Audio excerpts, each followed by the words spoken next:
Once upon a time, two friends joined forces to bring you the best in horror entertainment. Brian from the north, Tim from the south, each bringing their own unique perspective to the horror community.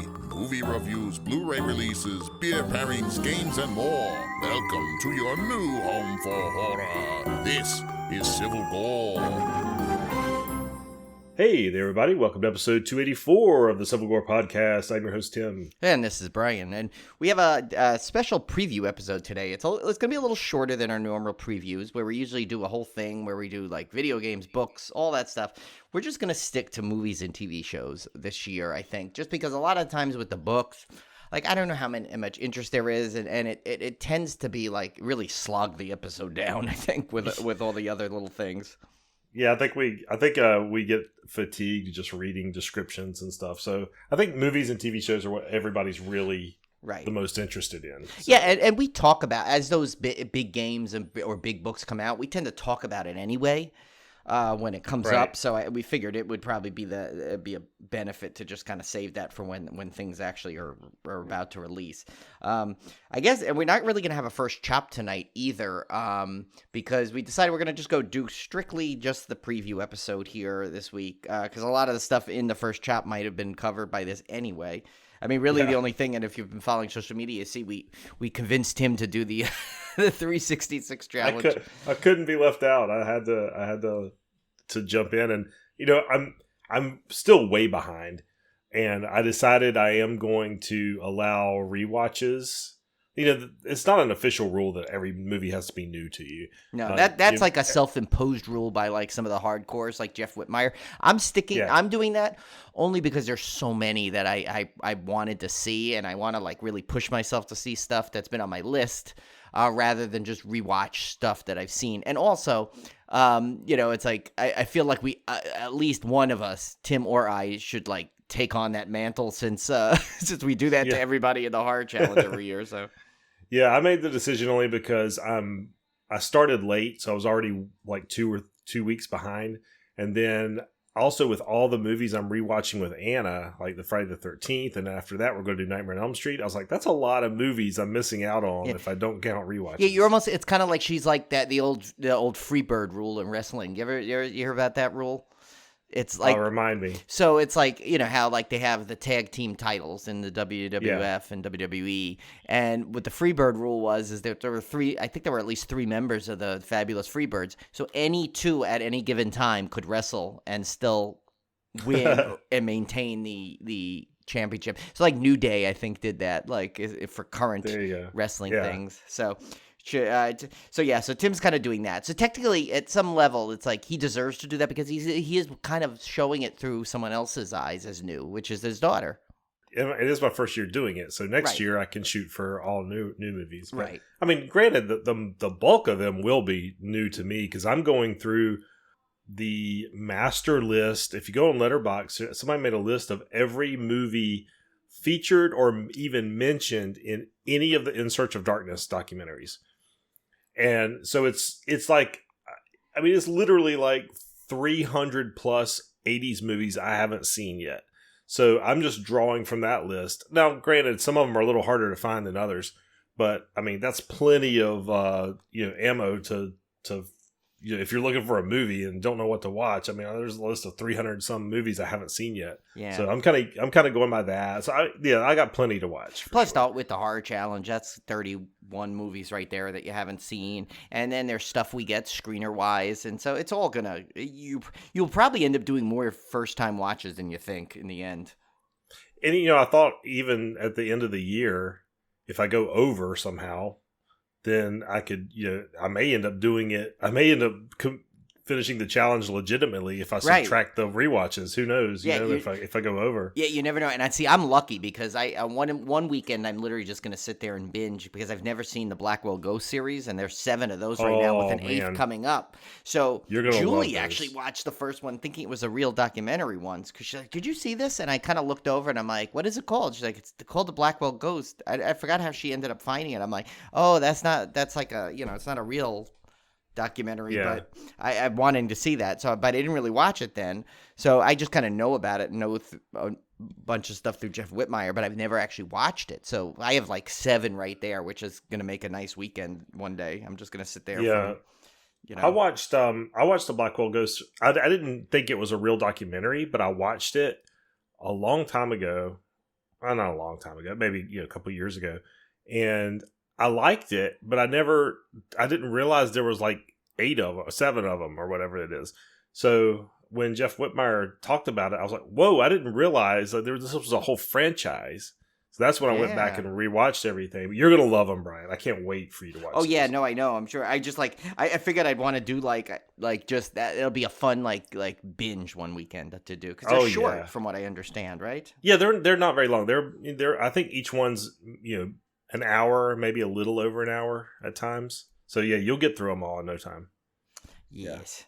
All right, well, let's get to our preview. I guess we'll just alternate through these. I guess we'll go through movies first and then TV. Yeah, I think TV's a little shorter. TV's going to be quick because a lot of stuff is like a lot of repeats. There's very few new things, I think, coming out.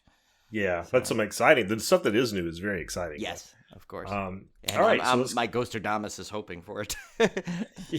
yeah, mine too on some of these. Which I won't necessarily go into that, but I have a good feeling about one of my Ghosterdamus picks that was a little bit out there. Oh, nice. Based on some stuff I read. But anyway, all right. So first up, we're gonna because we got a little late start on this preview. So these ones for January have already come out by the time you hear this. But we'll go through them anyway, just as a recap. The first one up was Night Swim. That came out on January 5th. A woman swimming in her pool at night is terrorized by an evil spirit. This one did not get as good a reviews as I was hoping for. No, the only one I heard that watched it that actually told us was Emily, and she said she liked it actually. Wasn't as and a lot of people what I see online that said they've seen it kind of give it, well, it's not as bad as they think. So between an Emily positive and that review, maybe it won't be so bad. It's out on digital now, so you can watch it at home. Just hit the Fandango at home or whatever they call it, the theater at home. So I was gonna check it out. I don't think I'm gonna spend $20 on it because I'll just probably buy like I do with all the Blumhouse stuff. I'll buy it on Blu-ray. So I'll probably just wait until it comes out then at this point. The next one is one actually I saw already. It came out on Shudder, and I've been raving about it. And it's gotten a lot thanks to as usual. The horror community should just make a Jeff Whitmire statue somewhere because he was promoting this and pushing this, and then so I went I watched it, and then now the writer is getting a whole bunch of positive stuff on it, and he's been very active on social media. So, and that is Destroy All Neighbors. That's a struggling. It says prog rock. I assume that's progressive rock. Musician William Brown finds himself in a living nightmare when he accidentally kills Vlad, the neighbor from hell. And this one is you didn't watch it yet, right? No, but it's on my list. I've got a running list of stuff I'm gonna watch, and this one's very high on the list. Oh yeah, you will love it. It's Alex Winter is part of it, so it's gonna be crazy. It kind of reminds me a little of mixed with Freaked a little bit, where with the total over the top gross out humor.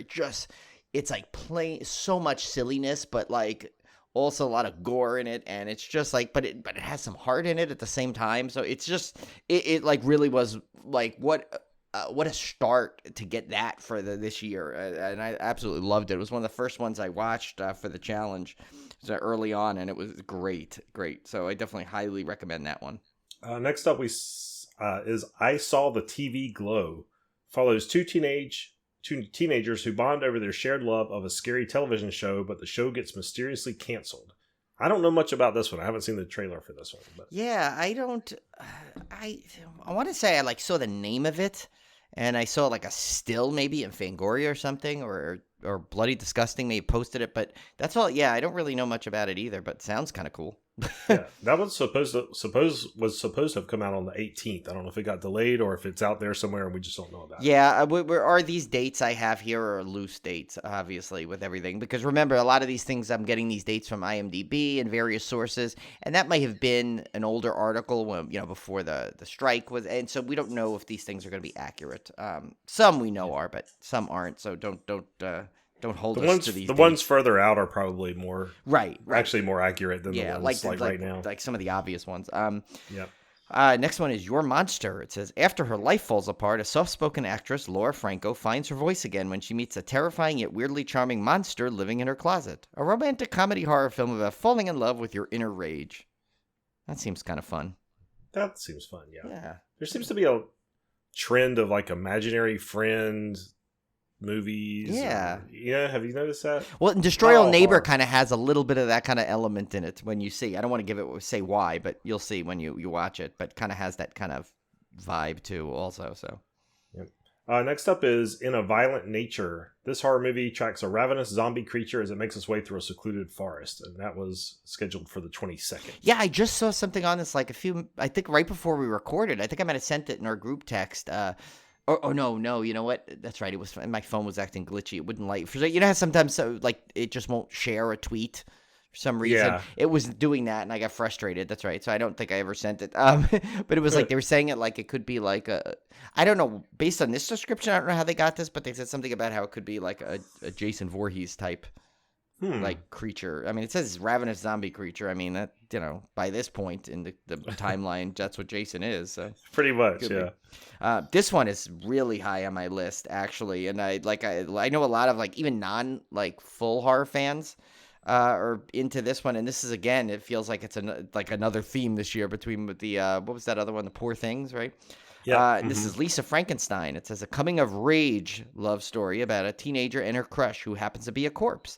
After a set of horrific circumstances bring him back to life, the two embark on a journey to find love, happiness, and a few missing body parts. And that's with Catherine Newton, of course, from seen her in Freaky and Paranormal Activity 4. So it's got some good horror cred going there. Yeah, that one's scheduled for February 9th. Yeah. Frankenstein's a big thing this year. Yeah, I don't know why. But it's weird how they go through these phases. It's vampires, then it's witches, then it's zombies, and it's Frankenstein's. Yeah. Frankenstein's. Frankenstein. That's what it is. Frankensteins. There's people out there screaming at me. That was the name of the doctor, not the monster. Well, but if the movie is named that, and you're saying lots of Frankensteins, it makes sense because you're referring to the movie. I may not be referring to the monsters. I may be referring to the doctors. Yeah, so leave Tim alone. That's right. Leave me alone. Do I have to go on a video and start crying and go, leave Tim alone? Live her alone. Next up is Handling the Undead. On a hot summer day in Oslo, the dead it gets hot in Oslo, I guess. Okay. On a hot summer day in Oslo, the dead mysteriously awaken, and 3 families are thrown into chaos when their deceased loved ones come back to them. Who are they, and what do they want? That sounds interesting. Yeah. I mean, some of these movies are like, you wonder, like, they're on this list, but you haven't heard of them. Doesn't mean they're not going to be like awesome movies that just like appear on Shudder. We don't know. Like, it says theatrical on most of these, but that's what it. If it didn't say where it's coming out, I assume theatrical. So yeah. So and obviously this is a very incomplete list. There's going to be literally dozens and dozens of movies that come out that we had no idea were coming out, that we'll get screeners for and that kind of thing. But this is a good overview, I think, of the big ones. And that one was scheduled for February 9th as well. This one has no description, but I don't think it really needs one. It's Winnie the Pooh, Blood and Honey 2. After the, it kind of became like almost like a cult, a quick cult, fan base to this Winnie the Pooh, Blood and Honey, the first one. And I didn't think it was that bad. I mean, for what it was, it's what I expected. So it was actually I can't bash it. No, I can't bash it. It was actually much better than I expected. And I think people were kind of knee-jerk bashing this thing because it was public domain and it came out quickly.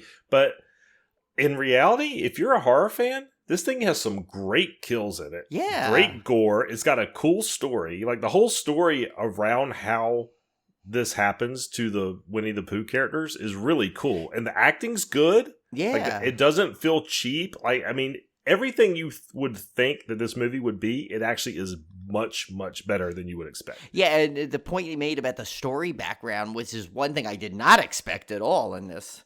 Yeah. Like, I did not expect to have such a full backstory to this. I know. It was, like, really well done. Now, I mean, I will say, and you guys know this because I've criticized it on the text feed offline, but I'm not a huge fan of the, guy in a mask public domain. I mean, there was no attempt to make this look like a real bear. It looks like it's just a dude in a bad poo mask. But that aside, everything else about the movie I actually really, really liked. Yeah, I mean, I watched the first one. I think it was the last movie I watched for the horror challenges. Yeah. So I finished off on it. It was, you know what? I bring on 5 of these things if they're the same kind of vein as the first one. They're fun. Yeah. If you've been avoiding it because you think, oh my god, and you've been listening to like the media, I would suggest like checking this one out for yourself. You might be surprised.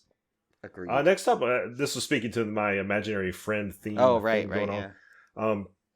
A woman returns to her childhood home to discover that the imaginary friend she left behind is very real and unhappy that she abandoned him. That one's coming out first week of March. And I think there's another imaginary friend movie coming out that's not like horror. I think it's like more of a comedy. Yeah, it's not Disney, but like kind of that vein a little bit. Yeah. Family one. The next one, it's not really truly horror, but I got to tell you, the trailer made it look like they were going to lean more to the horror again for this series, and it's Ghostbusters Frozen Empire, which had an amazing trailer for this.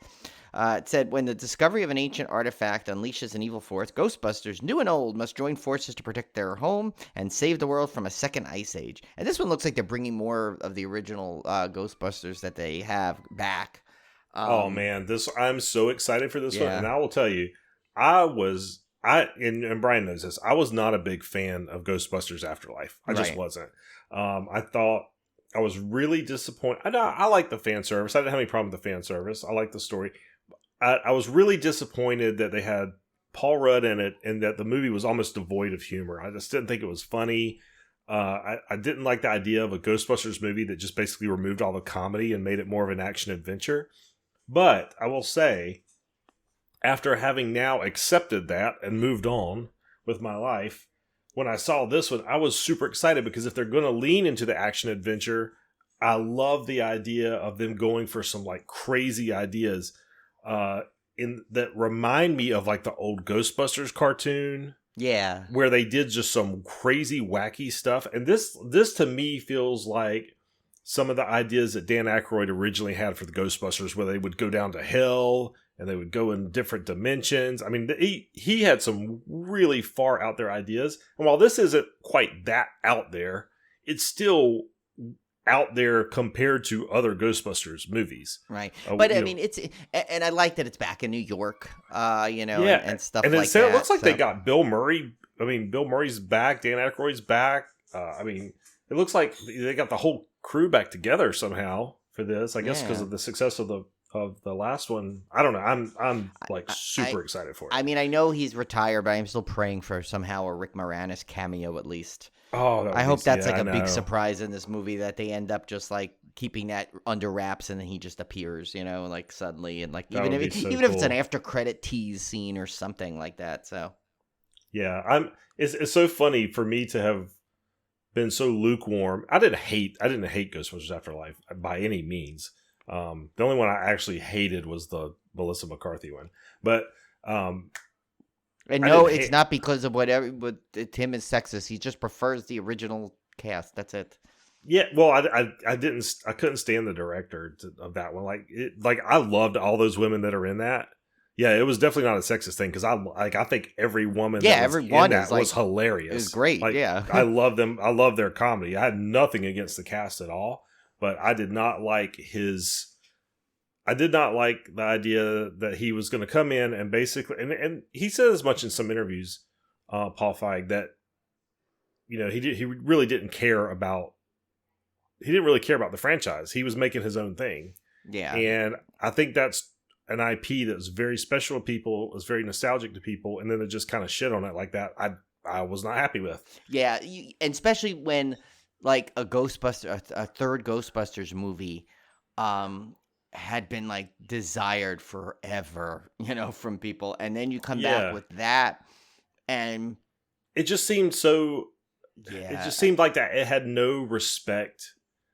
They put Bill Murray in a cameo of playing a completely different character. I mean, there was just no tie into the other movies. I don't know. I hated everything. Other than that, that after credit scene tease, but you don't know if that's just that in that timeline with the Zool and whatever it is.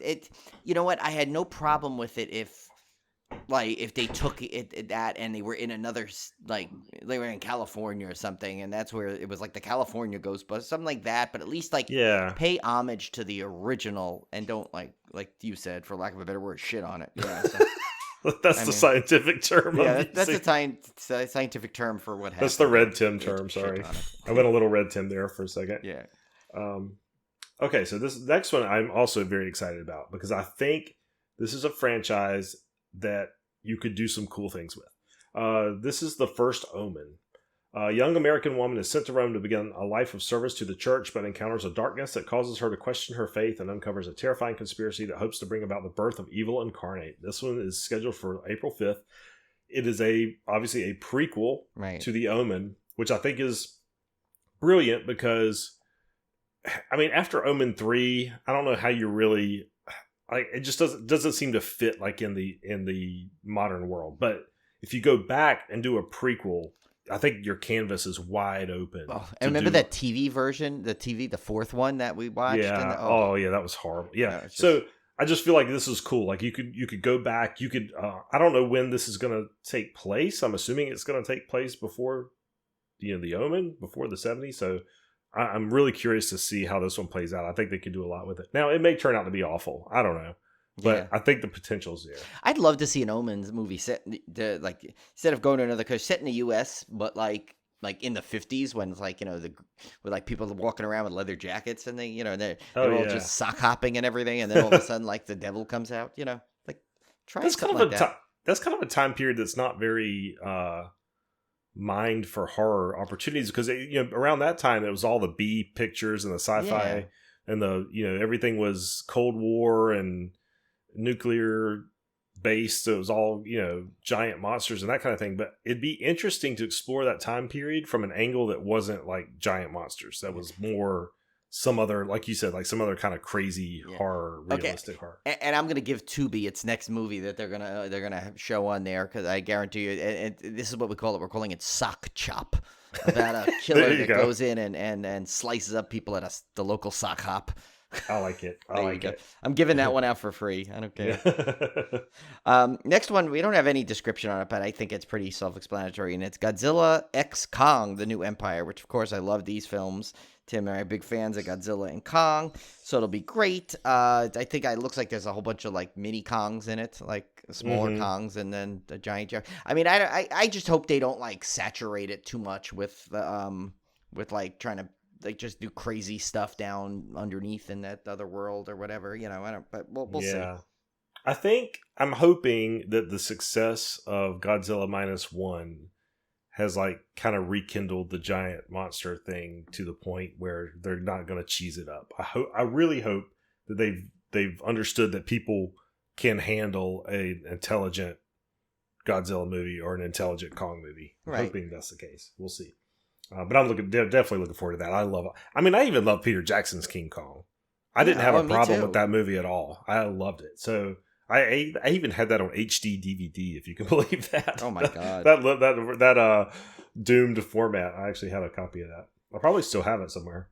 Yeah, maybe wasn't there like for like the original Xbox, there was like a King Kong game based off the movie? There was. I played it. Yeah, I remember it being kind of fun. It was really fun. Yeah, I like Peter Jackson's King Kong. People crap on that movie all the time. I loved it. I would love though a true video game, like brand new video game with all the now that we have like this great technology, but of the 1933 King Kong storyline. Imagine you playing the game in black and white, but like that's the time period it takes place in. How cool would that be? That'd be super cool. Yeah. Oh, one quick thing too. How great would this be? A bonus mode where you have like it's a multiplayer where some people play the planes at the end and the other one plays Kong on the top of the Empire State Building. How cool would that be? Or how cool would it be if they combine the two? There's been Godzilla games out before, but combine the two, make a Godzilla X Kong game, and you have like you can unlock all the skins of all the different Godzillas that have come out Oh yeah. And all the different Kongs, like you could unlock 1933 Kong. You could kind of like the unlock- Friday the 13th game, but like you do it like with yeah, and then you could get all the like you could have different levels. Like you could have one on like Monster Island where you can, and then you can unlock all the old ones like Ghidorah and Mothra, all of them. Oh my God, this I think came out with the best game ever that no one will ever make. I know. The rights now are all together at least with Godzilla and Kong, so maybe There's a chance, yeah. yeah. I always remember there's a chance. I remember when the video game Godzilla Destroy All Monsters came out, and the acronym for it, or the initials for it, were GODDAM, so everybody called it Goddamn. Oh my God. And I thought it was funny because you'd see these message boards. Has anybody picked up Goddamn? It was pretty funny. Anyway, so next one up is The Strangers, Chapter 1. This is what would you call this? Is this like a reboot of The Strangers, or is it like I don't know what you call this one. Yeah, I thought I saw somewhere where they said it was I've seen the terms requel. I've seen the terms reboot. I've seen the term just flat out sequel. So I don't know. I just know it's a trilogy. Brand new trilogy of it. Yeah. I mean, I'm trying to remember what even happened in the second one. I just remember the scene in the pool. And I do too. That's all I remember about that movie. Do you know when I watched that too? On the plane to our first Halloween Horror Nights when we went. That was my plane movie. Yeah, I watched that one. I mean, I remember I liked it. I didn't hate it. But I like the Stranger series. A young couple drive cross country towards a new beginning. Unfortunately, they have no choice but to stop in a secluded Airbnb in Oregon and endure a night of terror against three masked strangers. Yeah, now Airbnbs are in every horror movie ever. Of course, yeah.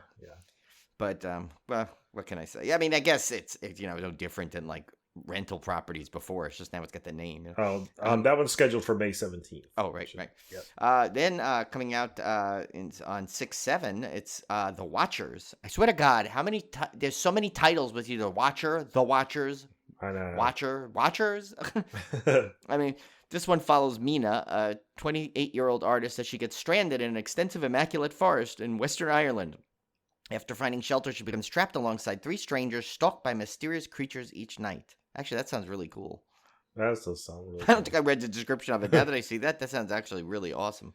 That was June 7th. Yeah, June 7th on that one. Next up is A Quiet Place Day 1. So this is another entry in the Quiet Place series. This one, don't have much information on this one other than it's scheduled for June 28th.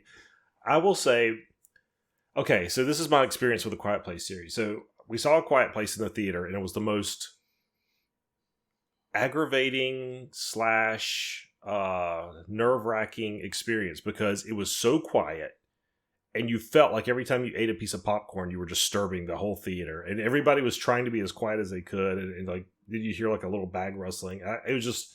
It put me on edge, not in a good way. It put me on edge, like I'm not enjoying this because I'm so worried I'm bothering somebody else by making any amount of noise. Yeah. So I didn't have a great experience when I saw A Quiet Place in the theater. And so headphones, like that's the way I watched it. Or you know what? Yeah. Maybe they need to start like giving out headphones in the theaters. Yeah. You can bring in your own and like put them on. But I don't think I liked the movie as much as a lot of people did because of that experience. And then when I rewatched it at home, I liked it a lot more. And then I watched the sequel, which I wasn't as blown away by the sequel is actually a prequel, but I wasn't as blown away by it as a lot of people were. Everybody was saying, "Oh, this is like way better than the first one." I was like, it was good. I enjoyed it, but I wasn't like super blown away. So I can't say I'm like a huge fan of this series. I think they're good. So I'm not like super excited for this one because I feel like it's going to be another one of those, I gotta be quiet again kind of things. But we'll see. Coming out in June. Yeah, I mean, I like the. I mean, I think this one's gonna be pretty cool because supposedly this is the day. Like it kind of gives you the backstory of when these creatures kind of arrived, which of course you want to see. And he did a good job, like leaving. Like he must have had that. John Krasinski must have had this in his mind that like they wanted to do like eventually a true full on prequel of how it started, because otherwise, like, I mean, they did a good job of kind of like only like giving you bits about how it all happened. So I'm kind of looking forward to this one. Next one, here's one I'm not, just because the original one should never been touched. What country did it come from again? I forgot the original, but you put me on the spot. Sorry, I don't remember. It's I feel like it's a Nordic country. Yeah. Well, whatever. This is Speak No Evil. This is a remake, and this is this the American remake? Yeah, this is the American version. Yeah, so I'm even less enthralled. At least just because I know they're not gonna. It's not gonna be as disturbing as the original. I can't imagine that they're not going to water this down. I just can't Danish. imagine. It was Danish. Danish. Okay, yeah. So I mean, I feel like I will be happy to be surprised. Right. I just have a feeling they're going to pull their punches on this one because that movie was deeply disturbing, and I just can't see that for an American audience. Them doing that. I mean, they do have a good cast going for it, but you got James McAvoy, pretty solid, Mackenzie Davis, who I think is awesome. So they have at least a good cast, but once again, I just can't see them. Yeah, for these. Doesn't James McAvoy seem absolutely perfect for this movie though? He does, and that's why I'm saying. So, listen. I when I say I'm not looking forward to it, it's because I just didn't think it needed a remake. When it comes out, I don't know if I'll go rush to the theaters, but when it comes to streaming, I'll probably watch it, give it take a look at it. I think that could be totally ripe though for a future roundtable though. Oh yeah, definitely. But if you have not seen the first one, definitely go in to see that one first. Or if you plan to see this, maybe not, because then you'll be spoiled. Disappointed, but yeah. That was for August. August 9th. I know Tim's good. He's given the dates, and I'm forgetting. August 16th, we have Alien Romulus. Young people from a distant world must face the most terrifying life form in the universe. Where is this even in the timeline anymore? I don't even know. I don't know. Now, this one actually, no, that was the TV series. The TV series definitely is a prequel to Alien. I don't know where this one stands. I'm a little concerned about the young people part because I feel like it would be very easy for them to make this like a CW teen version of Alien, which I don't want to see. I don't know anything else about this one. I'm going to say this right off. This is another unpopular opinion, just like my Peter Jackson King Kong. But I didn't have a problem with Prometheus or the last Alien movie. I did. I actually, I kind of. I enjoyed them. I enjoyed them. I didn't have any problems with them whatsoever. The ones I had a problem with were the like cheese ones, like the Aliens versus Predator one they did, like where it got just super video gamey. I don't mind the like deep sci-fi ones, and I had no problems with the last two. So I'm hoping they're not like trying to overcorrect with this and make this like a teens versus aliens. No, but I mean it is Fede Alvarez, so I mean it's in good hands, but we'll see. Well, I'll go. I'm a huge Alien fan, so I'll go see it. I don't care. Day one, I'm there. But yeah. Well, I'm cautiously optimistic. We'll see. Yes. The next one is another talking about the world of sequels here, and this is Beetlejuice 2. This is a follow-up to the comedy Beetlejuice from 1988 about a ghost who's recruited to help a haunted house. And in this, of course, Jenna Ortega has been added to the franchise to play, I guess, Lydia's daughter. I can't believe this is even real. Yeah, after so many years of wanting this, I'm like, I am so prepped, however, though, for the disappointment, because like when almost like Ghostbusters Afterlife, it was so long waiting for this, and now it's here. Is it going to be good? But I mean, it does have Willem Dafoe, who's him and his confusing member is in this somehow. Hopefully, they don't show that. So there's a lot of like, at least and I think the two people though most important to come back are Catherine O'Hara and Michael Keaton. Apologies to Winona Ryder, not because she wasn't awesome in the first one. I'm just saying Catherine O'Hara just has that something that I always associate like that role with her too, of course, as well as Home Alone. But I loved her in that. And then Michael Keaton, of course. If you put another Beetlejuice out there, I don't even think it'd be worth it. No, I'm really looking forward to this one. You know what? Even if it's not like the best movie ever, I think I'm still going to be happy just to see Michael Keaton as Beetlejuice again. And Tim Burton's directing. It's not like they someone else like took over it, so it's it's going to be in the best hands it could possibly be in. So that's what's going to make me feel better. Like even if it's not the best movie in the world, knowing that the original cast is back and Tim Burton directed it, I'm going to be like, they did the best they could. Yeah, and if that's the best they could do, then I'm happy with it.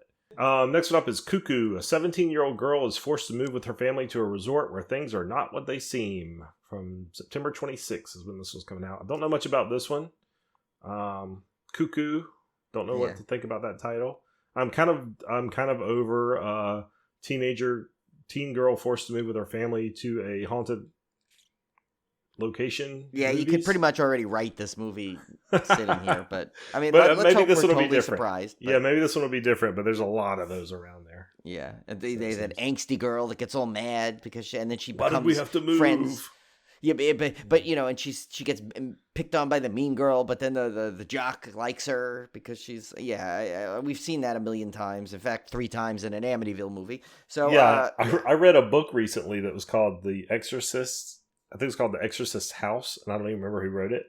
But it was one of those movies. I mean, it's one of those books I picked up because it was like 99-cent sale on Amazon. It looked interesting, and I read it, and I'm like, oh no, it was the same plot. Family moves. I think I can't remember the reason for them moving, but they have an angsty teenage daughter, and then she meets the boy next door, and then she starts going off with him. Like it was the whole, and the house is haunted. I mean, come on, like oh my god, it was every meme I could think of. A meme. It's like that meme. I want to when we finally eventually invest more money into this pod because we get that rogue. That is one of the audio drop from the Yule log. We need that. We go. It's like that meme. Because I say that all the time to everybody.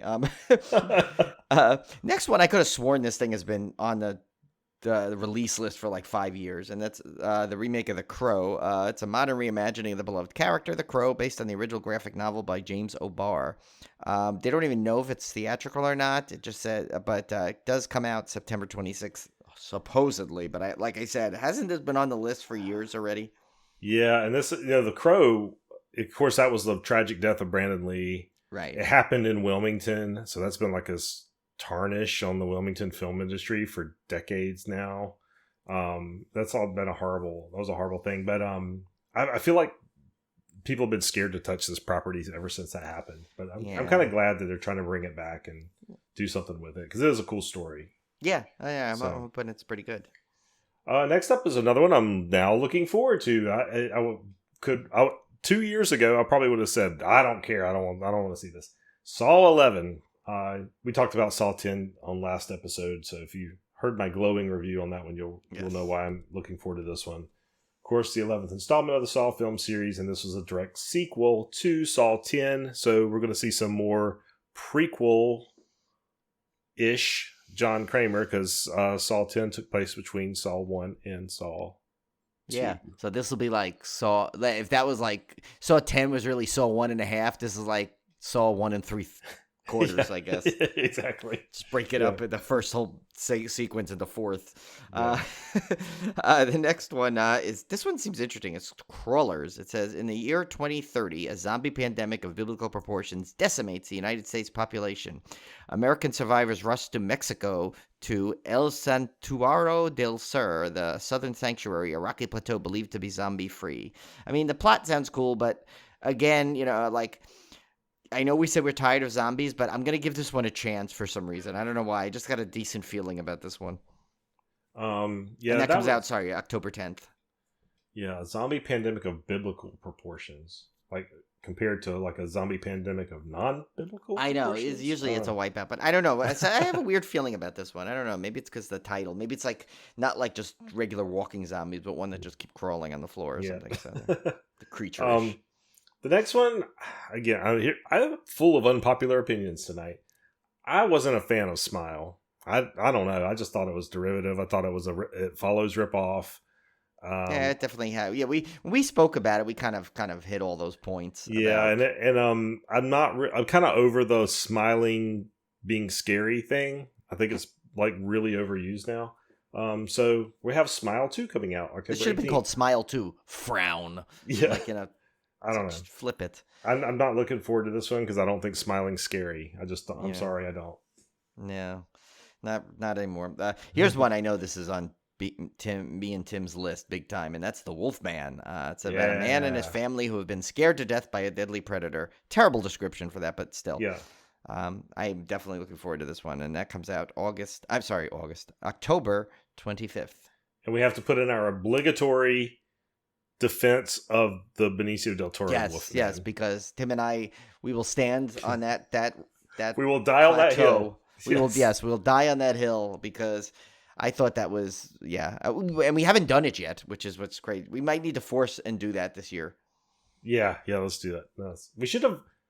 We couldn't have fit it in. I was about to say we almost should have done it when we did the Universal Monsters Slaycation, but we had so much to watch. Yeah, because then we would have had to done the Invisible Man, the new. It's its own universe, and then the new other mummies. There would be a nightmare ball of yarn. Maybe we'll just follow up a couple of years later with the Universal Monsters Reborn, we'll call it, where it's like we do all those properties just in other I want to do the Fly and the Fly 2. Yeah, we'll do all those. Yeah. Next one up. This is probably the movie besides Terrifier 3, this is probably the movie I'm most looking forward to this year. That is Nosferatu, a gothic tale of obsession between a haunted young woman and the terrifying vampire infatuated with her, causing untold horror in its wake. This one's coming out on Christmas. I would not be surprised I probably can't make it Christmas Day, but I'll be there on Christmas vacation. I could definitely tell you that. Of course, this is the... what's his name? Eggers Nosferatu, and this one's got Willem Dafoe in it too, doesn't it? I think it does, and his weird, confusing member. Yeah, so. Which that'll be its own mini-sode one time. If you haven't seen that story, just look up. Right, lately it's been all over the place. Yes. Willem Dafoe, Antichrist, and it's on Tubi now. So if you want to see if you can get if it confuses you, because they didn't use the real one, so they used a stunt one, but there's a whole controversy around Willem Dafoe and his member. Yeah. So, but we're laughing because of the wording of it, because they said his member was too big and confusing, and we're trying to figure out what was the confusing part of it. Was it upside down? Was it? Did it go like a 90-degree angle? Does it form like a Mobius as a W strip? for Willem? We don't know, but we need. I don't think we'll ever get that answer unless we talk to him ourselves. Yeah. Well, I don't think I want that to be my first conversation with the man, but Willem, can you drop trow real quick? We just need to check something out. Yeah, or I feel like we'd get to him, we'd be talking about other things, but we'd be giving him that look, and he's smart enough to kind of know he'd probably just bring it up.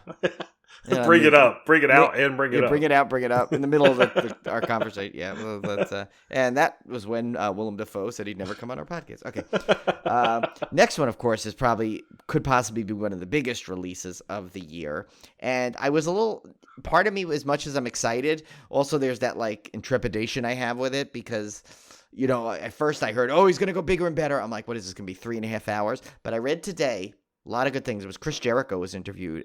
His character is going to continue in it, but it doesn't seem like for very long, is what they hinted at.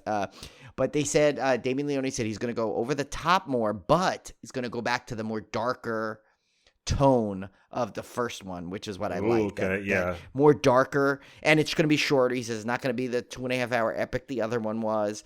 We're talking about Terrifier 3, if you guys have. Yes, I'm sorry. I didn't even say it, but of course, Terrifier 3.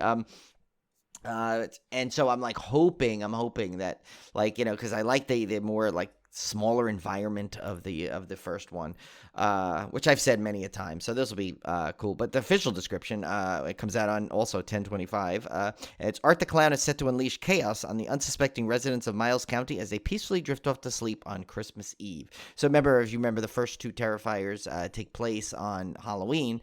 This is kind of a nice little change, kind of getting into another holiday, which should be interesting. But I like that he's still bringing it out in October, still bringing it out around Halloween, which is kind of So fun. It sounds like it could be a nice blend of the first two films. Right, which I think would make the perfect Terrifier film, honestly. Yeah. All right, the ones we're going to list off here have no release date. They're to be announced. So from here on out, we're not going to mention dates because we don't know when these are coming out.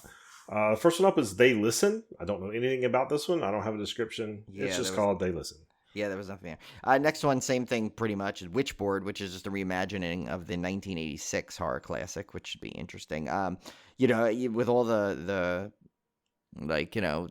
the kind of 80s properties. This is one I didn't think would ever come back, but hey, I'm on board. I'll take a look. On board, get it? Yeah. I'll take a look at it. I'll definitely watch it. Next one up is Stream. Roy and Elaine Keenan find themselves separated from their family and decide that something must be done. Roy puts his work on the back burner, and the two seize the opportunity to relive past vacations. I'm not sure how this is going to become a horror film. I'm not either, so I guess we'll see. I'm hoping I put the right description.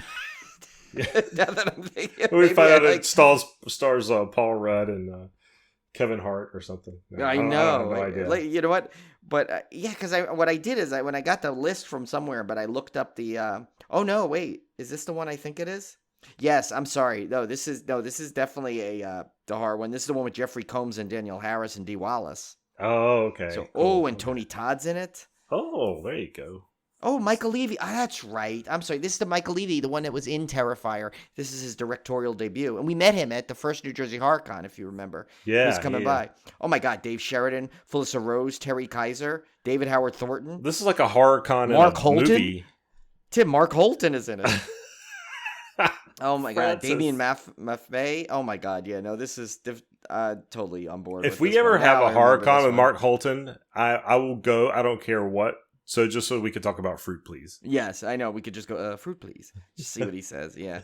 That could be if New Jersey Horror Con, who we're kind of, we have this love-hate relationship with it right now. Yeah. That could swing the tide for us to come back. I still technically have tickets. Me too. I do too. That is a story we still need to tell at one point. Yeah, we but I haven't think told. we have to wait until I think the story is complete. We have to wait till the con's over. Yeah, pretty when much the con is over, so we don't burn any bridges. So in case we show up there after all, and then they kind of looking for us, but. Anyway, next one is George A. Romero's Resident Evil. It says a documentary so this is our first documentary on the list here. It says it brings to light the vision that director George A. Romero had for an adaptation of Resident Evil, using newly filmed interviews and those who were there, and he unravels the secrets behind why it was never produced. So that actually sounds like a great documentary. That sounds cool. Yes. The next one up is Somewhere in Dreamland. Follows the story of Anna, who grieves the death of her parents as she moves from New York to Florida to stay with her grandmother. She falls in with some other teens, but when she sees a grisly act of violence, she finds trapped. I don't know what that. It's kind of a weird word, but. And this next one, kind of has I can't really go into why, but this one kind of has a funny little following in our group feed. That's Maxine, which of course is the follow-up to Pearl and X. And that is follows Maxine, who was the only survivor of the bloody incidents of X, as she continues her journey towards fame to be an actress in 1980s Los Angeles. So of course, looking forward to that. And that one had the funny thing where people were saying it was coming out February 30th. They were saying, which of course does not exist ever. And so so we're not sure when that's coming out. It's funny, I'm looking forward to it, but it's kind of taking so long to get here, and without a lack of information, I'm kind of I'm a little less excited for it in a way that I was last year. Yeah, exactly. I think I might have to rewatch the Pearl.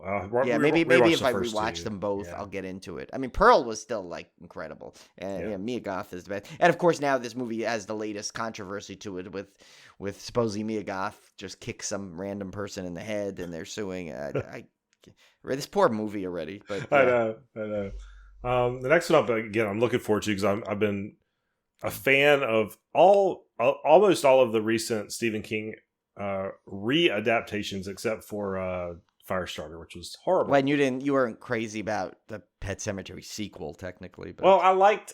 I liked it a little more, but yeah, no, yeah, you're talking Pet Sematary, the remake of the original Pet Sematary. Yes, the remake I really you liked. It's the other one. You the other like one, no. I'm just counting that in there because it's. Yeah, no, I don't count that one, but of course I liked it and everything. But they're doing a remake of Salem's Lot, which sounds incredible. And sad, we just recently lost David Soul. I know, yeah. Which was weird, as I thought he had passed away already, but it was Lance Kerwin that actually passed away. Younger guy, he passed away years ago. Funny quick story. I don't know if I ever told you about. Told this story. I apologize on the podcast if I did, because I know I tell repeat stories sometimes. But when I first watched the original miniseries, I was traumatized to the point of where like David Soul kind of scared me, and he was on one of those old variety shows they used to do. But he came out and and I was like, because I was young when I saw it, so I was like, I don't know, I just got flashbacks to the original Salem's Lot, which one of the movies that like truly scared me as a child. And he came out all happy and started singing a song called Black Bean Soup. And when he did that, I was like, oh, he's okay. It's okay. He's not scary anymore. It's not scary in there anymore. He's not dealing with vampires. So, and I remember he did this old fun song, and it was like weird because like, when you're a kid, you see people in movies, you kind of like associate their character. And then when they do something else like a variety show, which was so big in the 70s and early 80s, that it's like, like it's weird to see them in other roles and like just see him as a vampire hunter and then singing a song like with a ukulele. Totally changed. It's like what I met Michael Bean at the Wilmington Pop Culture Con, and for me, my favorite role of his was Johnny Ringo in Tombstone, which was a scary character. And he's an intimidating dude in real life. Like, he still looks scary. And so, but he was a super nice guy. You have the double thing because we also interviewed his wife was on the show. Remember, she was on for oh God, what was the movie? The one with the internet guy that he was killing people on the internet. Yeah, I know exactly what you're talking about. No, I totally forgot that she was Terrorize. Terrorize, yes, and then I totally didn't realize that she was his wife. But super nice guy. He signed a really, really cool Johnny Ringo autograph for a buddy of mine, and but super nice guy. But he still looks scary, like because it's one of the few times where I've seen an actor in real life that I was a little intimidated, like not Shannon Elizabeth intimidated by it, but I'm talking like different from a scary perspective. Because like I've only known him as like these kind of scary guys, and he's kind of imposing. Dude. He's imposing, and he has an intense face, and he's very imposing physically. So, it's funny. We went from like Black Bean Soup, I was saying, to Michael Bean. But he is a super nice guy. If you ever get to meet him, he's really, really nice. Yeah, no, I hope I get to because then we have something to tell him. We'll say, hey, we had your wife on the show. Yeah. So, next one is History of Evil. It says a family on the run from a corrupt state takes refuge in a safe house with an evil past. This seems all too real right now. Yeah. I think this is going to be happening to a lot of people. Let's just hope they don't get haunted. But yeah, this again has no date or anything, but sounds cool. Next up is Horoscope. A group of college friends begin dying in ways connected to their fortunes after getting their horoscopes read. How has this not been made yet?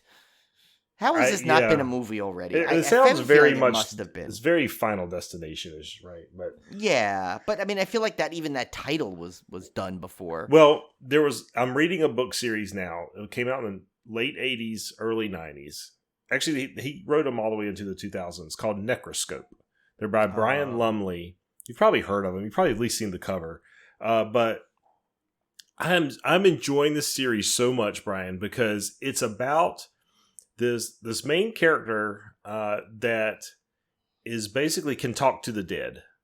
So he can talk to anybody that's dead, right?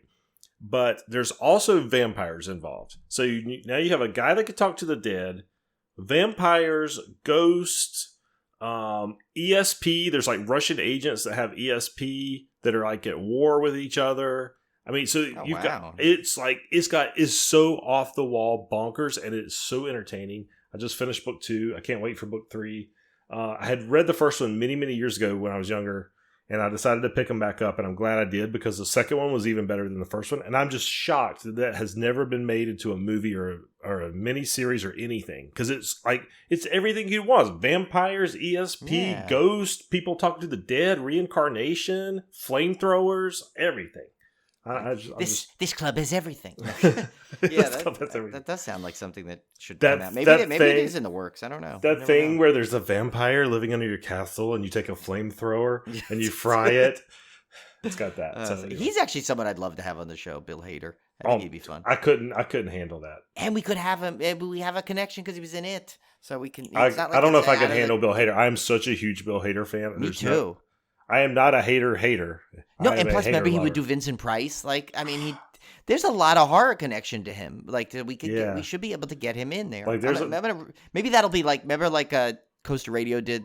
They've heard the David Arquette project. They Yes, couldn't let's get do him, the but Bill they Hader eventually got project. Neil Patrick Harris. Maybe we should do the Bill Hader project. And he seems like a guy that be like he would totally be into it. But He seems like the nicest guy ever. Yeah, we need to get him on. Okay, that's our goal for season. That's our arc. Bill Season Hader, 8. if you're out there, please come on our podcast. Yeah, and anyone that knows him, give him a heads Yeah. up. Tell him how we're fun guys. Like- Next one is Trap. I don't know anything much about it other than it's an M. Night Shyamalan film, so I'm already on board. Yep. I'll give any of his films a shot.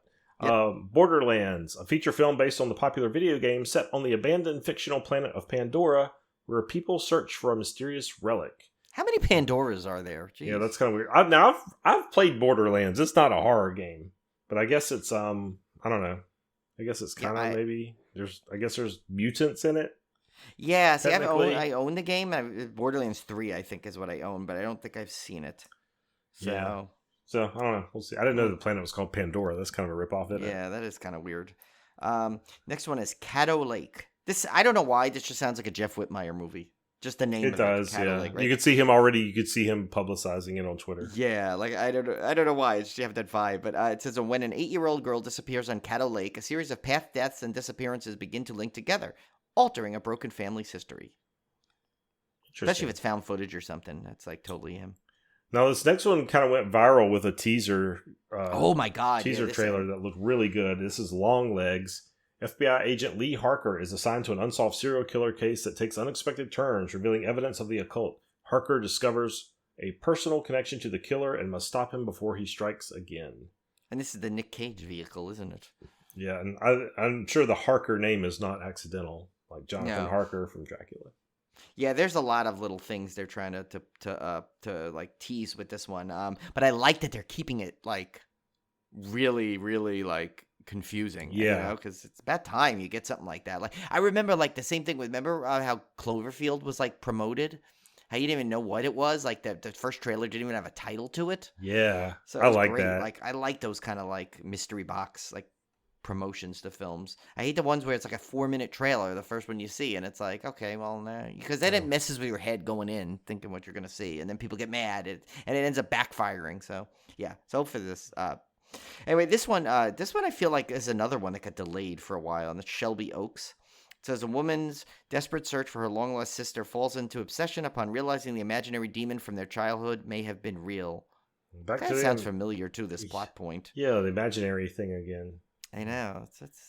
Yeah, okay. Shelby Oaks. Well, we need a lot of imaginary this year because this. I swear to God, I think there's stuff. I think there's a neighborhood in town called Shelby Oaks.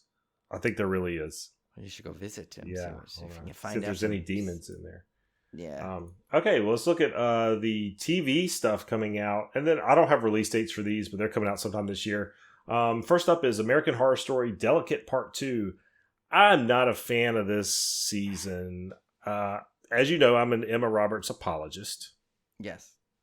Just like I'm a Rob Zombie apologist, but I'm also an Emma Roberts apologist. Sorry, Cody, I am. Yeah. And but I'm not impressed with this season. It's another horror pregnancy theme. I'm not into that. I'm not particularly a fan of that subgenre, and I don't know. I haven't enjoyed this season, but there's apparently 5 more episodes coming out. So yeah. Well, they keep a lot of people still like them. So, but I will say, Brian, there are some excellent seasons of American Horror Story. So at some point, you do need to go back. I know. I do need to watch this. Next one is, of course, this is Chucky season 3, part 2. So it's just a continuation of the current season.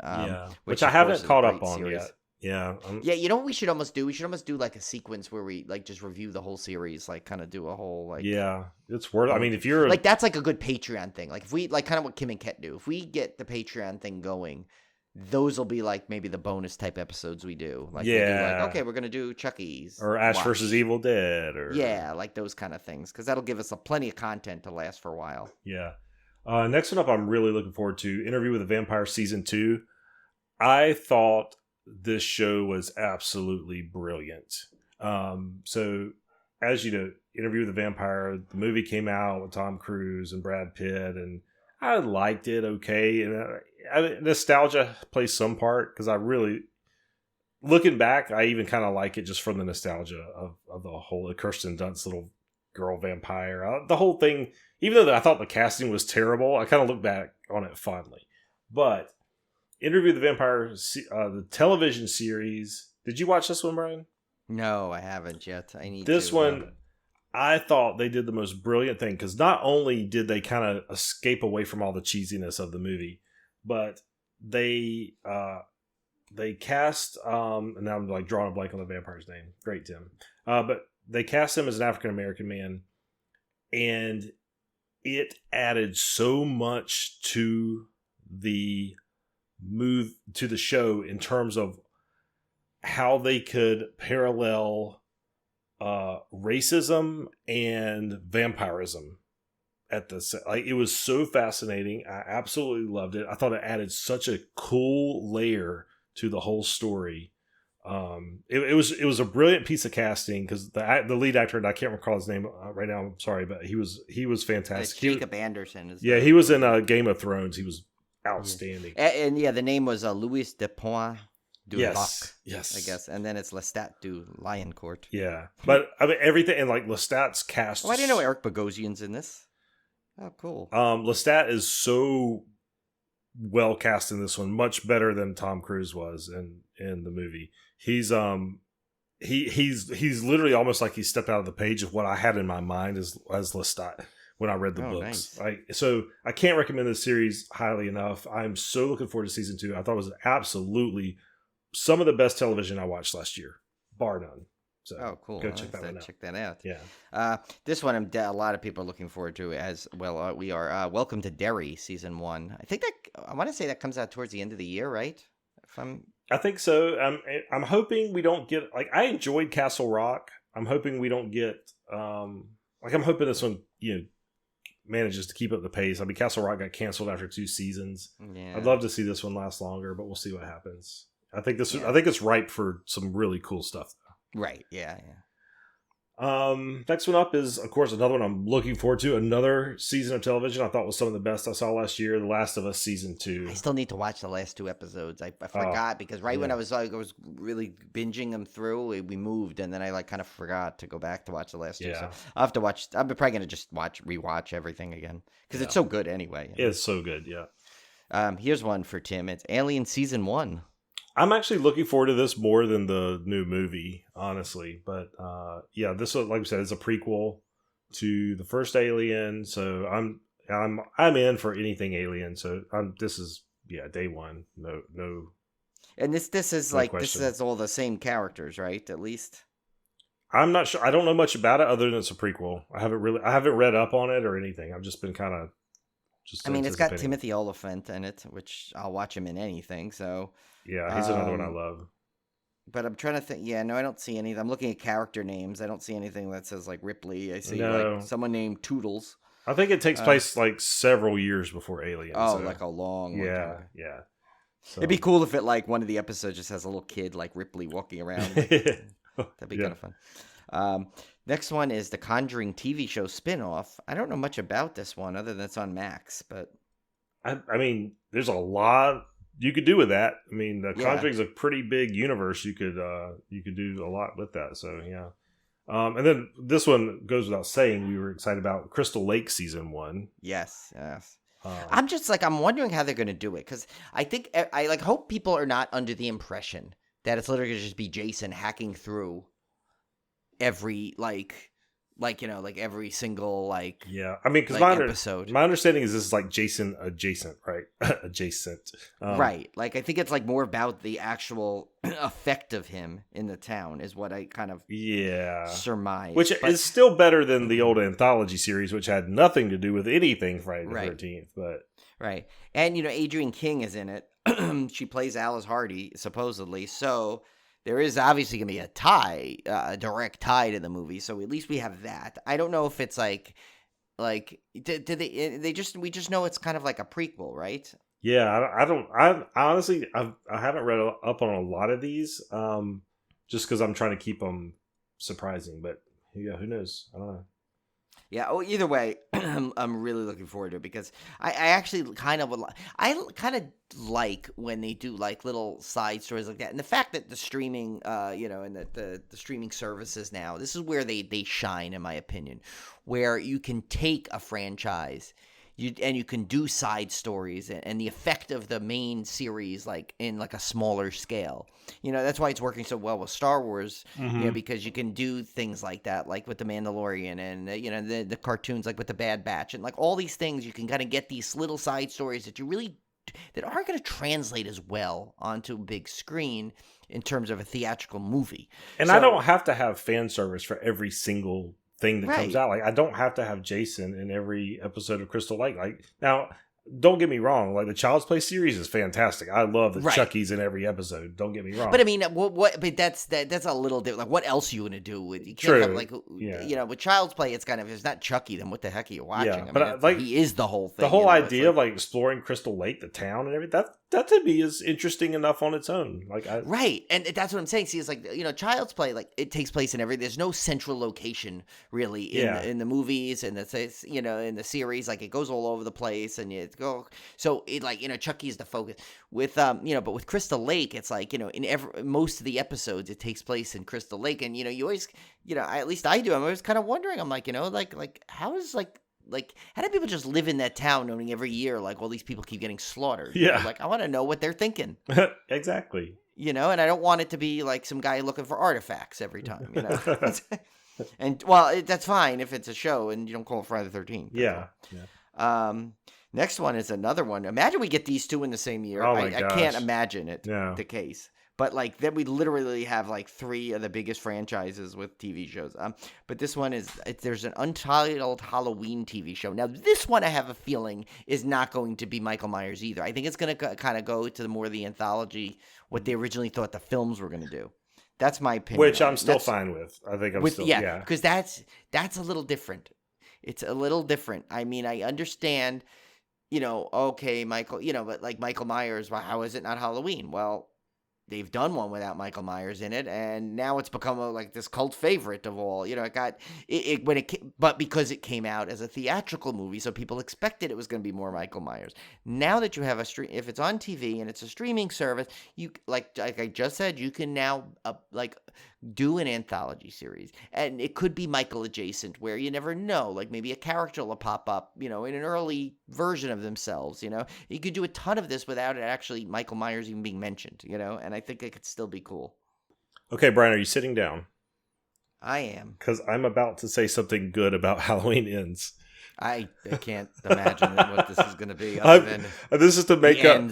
This is to make up for my red Tim at the beginning of the episode. But to your point, I thought the beginning of Halloween Ends, where Corey babysits and something happens. For those who haven't seen it, I thought was excellent. Like, I thought that was good. I was into the movie at that point, and I can see a series doing vignettes like that, where something weird or scary is happening on Halloween night that doesn't necessarily have to be Michael Myers related, would be cool. Right. Like, I could see that. So definitely, yeah. And I would not be opposed to every so often almost doing maybe a kind of like a meta thing where people are watching the original Halloween in it or something and trying maybe the franchise itself is a center of a story, but not not in the world of it, but maybe make an episode of where some guys trying to find a bootleg copy of a hidden Halloween movie or something like that. Maybe because why not at this point? I mean, the universe is so fractured in so many different timelines. Like, you can't screw it up at this point. I mean, you can do whatever you want to at this point. So exactly, yeah. So I'm curious to see what they're doing with that one. Next one is Hysteria. It says follows a struggling high school heavy metal band of outcasts who use the town's sudden interest in the occult to start a reputation as a satanic metal band until a strange series of events triggers a witch hunt that leads back to them. Am I wrong, or does this kind of almost sound like a storyline that they took out of Stranger Things with Eddie? His character. It does. It also reminds me of Black Roses. Did you ever see Black Roses? Yeah. This may not be the most original idea per se, but I love shows about bands though, so I'm totally in on this. I do one. too. Yeah. Well, that's why I can't believe you've not yet watched Destroy All the Neighbors yet. Well, yeah, and definitely because I'm into prog rock now. Like I recently got into Alan Parsons and Yes and Genesis and I've been Alan Parsons. yeah, that's all I can think of every time. Alan Parsons has that good song in that Star Wars movie. 5/25/77. Did you ever see that? That's the one where it's like it was delayed for years and years. Right about how the kid he's like all excited to see Star Wars for the first time, but it's kind of like a semi-autobiographical movie, and it's got it's Austin Pendleton's kind of funny in it, but yeah, that's actually a really good movie. It's a little long, I would say. It kind of goes a little bit off the rail there, but it's and it's so funny because John Francis Daly's in it, and like now he's like so much older in real life than when this came out. Like because and he's like directing things now, but he plays Pat Johnson, but it's really cool. It's still a cool movie. But anyway, there's a really good Alan Parsons part. That one that I Can't Get There From Here. Mm-hmm, So that song is in there, and it's kind of. I need to watch. Like I don't know why. Like I hated that kind of music when I was younger. Like I didn't have the patience for any kind of like long instrumentals, which prog rock is like a lot of long songs and a lot of instrumentals and I hated that kind of music.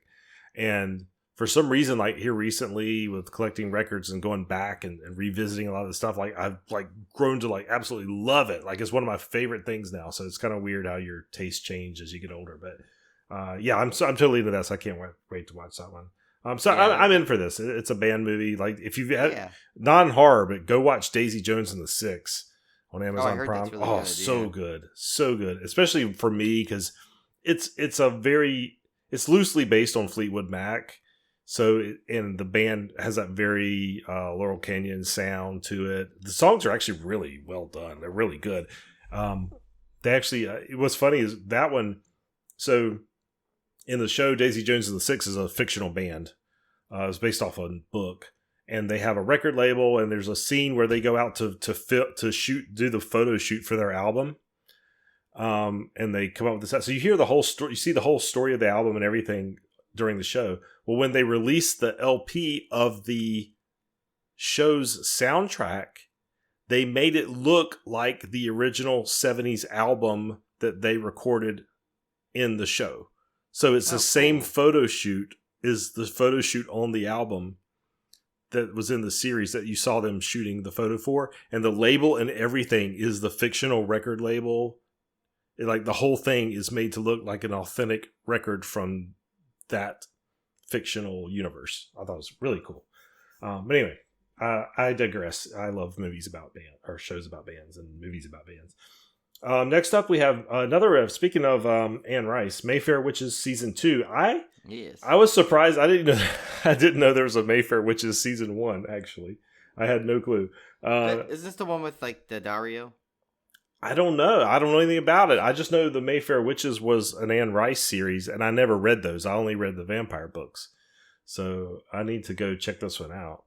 Yeah, I'm pretty sure that's the one I'm thinking of. Because I think I saw Jeff Whitmire talking about. I think this is the one he was talking about. Yeah, this is Alexandra Daddario. Yeah, I know this one's supposed to be good. Yeah, I need to check that out. I'll have to check it out. It's on AMC and stuff.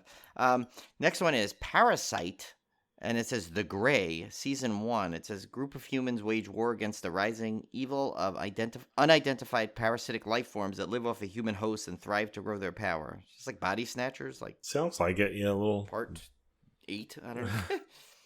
I'm sure that's one Olivia will be watching because if there's a Netflix show that comes out that has anything about science fiction or Armageddon or apocalypse or parasites or like she's all over that stuff. So. Do you think it's gonna have like that Sutherland, like that meme? That meme. That poor guy is gonna be known for that forever for me now. The next one up is Stranger Things season 5. I'm gonna tell you, I love Stranger Things. I've always loved Stranger Things. I really enjoyed last season, but I'm kind of done. With Stranger Things. And they're ending it on a good note. They're ending it. 5 seasons is pretty good. It's time to end it. The kids are all grown now. Like, I'm done. I'm ready to move on. Yeah, and remember, just because they did, like, you never know, because, like, depending on what they do with this season, they could have a spin-off show of one of the characters later on. It could be different, but I'm just hoping they kind of like they do a. I mean, there's got to be a lot of pressure on this. Everyone knowing it's the last season. Yeah, and it's funny. Netflix is the two of my favorite shows are like it's its last season. This and Cobra Kai. So, yeah, they have a lot to it. And I think that actually Stranger Things. I think they're saying it's this year. I think it's gonna come out next year. Honestly, I think they started late. They just started filming. Yeah. I don't know if they'll get it out this year on time.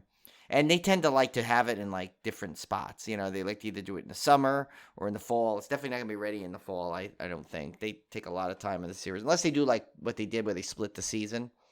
Maybe that'll happen. But I'm looking. I have a feeling it's gonna be pushed to next year. But yeah, we'll see.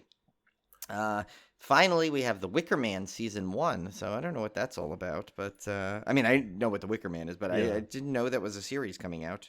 That sounds interesting because I mean. A folklore horror series sounds like you could do a lot with that. I don't know. Yeah. It sounds really cool. When you think about it, they have all these shows about like Icelandic murder mysteries and stuff. Like, why? There's no reason you couldn't have a really cool like folklore horror thing set like in an old English village that goes on for a season. Like that sounds kind of interesting to me. I think there's a lot of possibility there. So.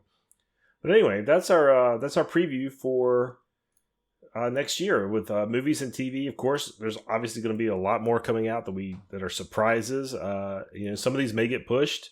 We don't know, but we're going to be right there to tell you about the ones we've watched and what we thought about. Yeah, because I mean, there's the one I think I'm going to watch this tonight. That new Barbara Crampton vehicle on Shudder. I'm in the middle of that right now. Yes, I'm actually. You are? I'm halfway through it. Yeah, Suitable Flesh. Yeah, because I want to watch that. So that's probably gonna be what I watch tonight for the horror challenge.